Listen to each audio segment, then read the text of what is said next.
नमस्कार, मैं नियाज खान और आप देख रहे हैं न्यूज एक्सप्रेस। भारत देश को लेकर एक तरफ ये कहा जाता है कि पूरी दुनिया में भारत अब विश्व गुरु की राह पर आगे बढ़ रहा है। भारत अब डिजिटल इंडिया की तरफ आगे बढ़ रहा है। भारत अब विकास की ओर आगे बढ़ रहा है। भारत में मेट्रो ट्रेन चलने की शुरुआत हो गई है और भारत सैनिक के मामले में भी बहुत ही मजबूत हुआ है। लेकिन वहीं दूसरी तरफ भारत के अंदर जो घटनाएं हो रही हैं और खास करके महिलाओं के साथ, वो एक चिंता का विषय है। आज देश के कई हिस्सों में महिलाओं के साथ बलात्कार होते हैं, लेकिन इस बलात्कार को लेकर के भी राजनीति होनी शुरू हो जाती है, जो कि बहुत चिंता का विषय है। बलात्कार के साथ साथ महिलाओं के अब यह भी देखा जाता है कि वो किस राज्य से हैं, किस जाति से हैं, किस समुदाय से है, तब जाकर के उसके ऊपर राजनीति की जाती है ताकि उसका साथ साथ राजनीतिक फायदा भी उठाया जा सके। जी हां, एक तरफ हम भारत को मजबूत स्थिति में आगे बढ़ने की बात कहते हैं, तो वहीं दूसरी तरफ भारत में ही कई ऐसे राज्य हैं जहां पे हिंसा की घटनाएं सामने आती रहती हैं। और खास करके हम मणिपुर की बात करें तो पिछले 15 महीने से मणिपुर जल रहा है। मणिपुर, वहां पे महिलाओं की इज्जत सड़कों पर नीलाम हो रही है, उनके साथ बदतमीजी की जा रही है, वहां लोगों का जीना मुहाल है, सड़कों पर आगजनी हो रही है, लोग आंदोलन कर रहे हैं, लोग प्रदर्शन कर रहे हैं। इस तरीके के तमाम घटनाएं मणिपुर से सामने आ रही हैं। लेकिन मणिपुर के नाम पर केंद्र सरकार और यहां तक कि राज्य सरकार कान में तेल डाल करके सो रही है। अगर कोई भी मणिपुर से संबंधित सवाल पूछ लेता है तो केंद्र सरकार, ऐसा लगता है जैसे ये मणिपुर इस देश का हिस्सा है ही नहीं। आपने सुना होगा कि संसद के अंदर भी मणिपुर से जो सांसद आते हैं, उन्होंने भी ये कहा था कि कहीं ना कहीं मणिपुर को अनदेखी किया जा रहा है। और उन्होंने ये भी बताया था कि मणिपुर इसी देश का हिस्सा है और प्रधानमंत्री मोदी को मणिपुर में शांति बहाल करने के लिए हर कदम आगे उठाना चाहिए। और यह भी सवाल हमेशा लगातार किया जाता रहा है कि आखिर प्रधानमंत्री मोदी मणिपुर कब जाएंगे, क्योंकि वो यूक्रेन चले जाते हैं, वो रशिया चले जाते हैं और वहां पे जो जंग हुए हैं, जो रशिया और यूक्रेन के बीच जंग जारी है, वहां पे जिन लोगों ने अपनी जान गंवाई है, वहां पहुंच करके वो दुख व्यक्त करते हैं, दुख प्रकट करते हैं। लेकिन अपने ही देश मणिपुर के लिए प्रधानमंत्री मोदी के पास वक्त नहीं होता कि वो मणिपुर में जाएं और अपना दुख प्रकट करें, वहां पे शांति बहाल करने की कोशिश करें। और जब प्रधानमंत्री मोदी से मणिपुर को लेकर के सवाल किए जाते हैं तो अब तक प्रधानमंत्री मोदी ने जुबान तक नहीं खोली है। इसी कड़ी में हम आपको बता दें कि अमित शाह एक प्रेस कॉन्फ्रेंस कर रहे थे और वहां एक पत्रकार ने अमित शाह से पूछ लिया कि मणिपुर आखिर प्रधानमंत्री मोदी कब जाएंगे। और इतना सब कुछ होने के बाद 15 महीने से जिस तरीके से मणिपुर जल रहा है, इसके बावजूद वहां के जो सीएम हैं वो अपने पद पर बने हुए हैं, वो आखिर इस्तीफा कब देंगे। इस सवाल के जवाब में अमित शाह ने क्या कुछ कहा। सबसे पहले तो उन्होंने ये कह दिया कि अगर इस मामले में जो भी सूचना सामने आएगी आप तक पहुंच जाएगी। और उन्होंने ये कह दिया कि आप सवाल कर सकते हैं, बहस नहीं कर सकते हैं। चलिए पहले आपको हम वो वीडियो दिखाते हैं।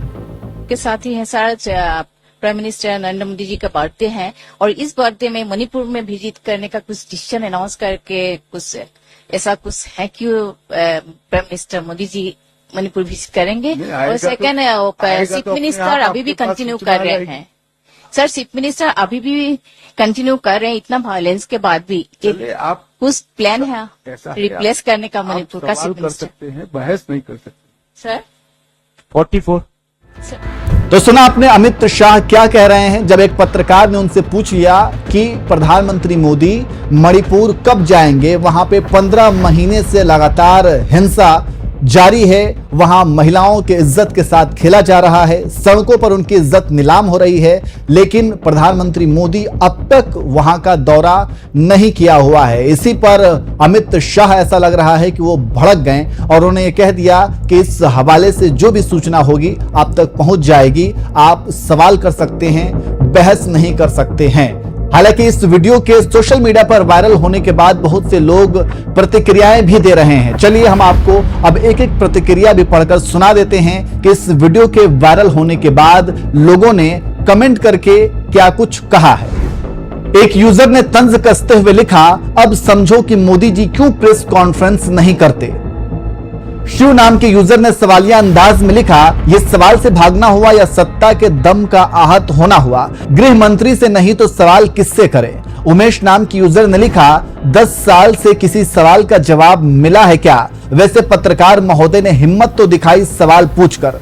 आदर्श नाम की यूजर ने लिखा, मणिपुर का मां बोलने से भी कतरा रहे हैं हमारे देश के गृह मंत्री, जिनकी जिम्मेदारी है। आपको ज्ञात हो कि मणिपुर पिछले 15 महीने से जल रहा है और पूरी मानवता को शर्मसार कर रहा है। दीपक ने लिखा, जवाब देना मुश्किल हो रहा है, सोचिए एक लाइव प्रेस कॉन्फ्रेंस कर दी जाए तो क्या दशा होगी।